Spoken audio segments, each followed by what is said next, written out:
Saturday evening கரெக்டா 4 மணின்ற போது எங்களோட டிரைவிங் வந்து ஸ்டார்ட் ஆச்சு. எங்க போறோம் அப்படின்னா கொஞ்சம் ட்ரெஸ் எல்லாம் பர்ச்சேஸ் பண்ணலாம்னு பிளான் பண்ணி அப்படியே கிளம்பியாச்சு. பிகாஸ் அன்னைக்கு நான் என்னோட கபர்ட் கிளீன் பண்ணும்போது தான் பார்த்தேன் எனக்கு ஒரு 4 நல்ல ட்ரெஸ் அப்படின்னு பார்த்தா எதுவுமே இல்ல. ஸோ அதனால என்னோட காலேஜ் பக்கத்துல இருக்க பாந்தியன் ஸ்ட்ரீட்ல தான் வந்து ட்ரெஸ் எல்லாம் வாங்கலான்னு போயிருந்தேன். அங்க வந்து காட்டன் மெட்டீரியல்லாம் ரொம்ப ஃபேமஸ். அதுவும் ரன்னிங் மெட்டீரியல்லாம் எடுத்து நம்ம அழகா நம்மளுக்கு தகுந்த மாதிரி வந்து டாப்ஸ் எல்லாம் தச்சுக்கிட்டோம் அப்படின்னா போடும்போது பயங்கர ஃபிட்டா இருக்கும். எனக்கு வந்து இந்த மாதிரி ரன்னிங் மெட்டீரியல் எடுத்து தச்சு போட்டாதான் ரொம்ப பிடிக்கும். சம்டைம் அர்ஜென்ட்டுக்கு நான் ரெடிமேடா கூட ட்ரெஸ் எல்லாம் எடுத்து போடுவேன். பட் ஆனா சாட்டிஸ்ஃபைங்கா இருக்குமான்னு கேட்டீங்கன்னா கண்டிப்பா இல்ல. தச்சு போற அழகு அதுல கண்டிப்பா வராது. இன்னைக்கு நான் போட்டிருக்க டாப் கூட அந்த ஸ்ட்ரீட்ல எடுத்து ரன்னிங் மெட்டீரியலா தச்சு போட்டது தான்.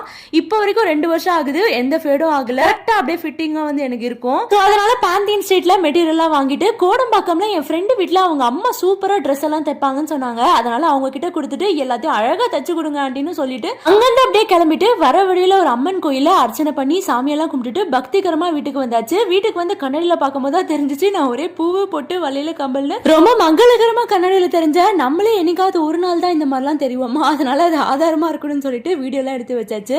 அதுக்கப்புறம் அன்னைக்கு நைட்டு எங்க வீட்டுல என்ன டின்னர்னு பாத்தீங்கன்னா குழிப்பணியாரம் தான். அதாவது தோசை மாவுல வெங்காயம் காஞ்ச மிளகா இதெல்லாம் போட்டு நல்லா தாளிச்சு கூட்டி நல்லா கார பணியாரம் மாதிரி ஊத்தியாச்சு. அதை தொட்டு சாப்பிடறதுக்கு கார சட்னி செஞ்சுட்டேன். ஸோ இந்த காம்பினேஷன் வந்து என் ஹஸ்பண்டுக்கு ரொம்ப பிடிக்கும். ஸோ இன்னைக்குமே அவருக்காக ஆசையா வந்து இது பண்ணி அதுக்கப்புறம் நைட்டு டின்னர் எல்லாம் சாப்பிட்டு வீக்கெண்ட் வேறையா சரி மூவி பார்க்கலாம் அப்படின்னு பிளான் பண்ணி மூவி வந்து பார்க்க ஸ்டார்ட் பண்ணியாச்சு.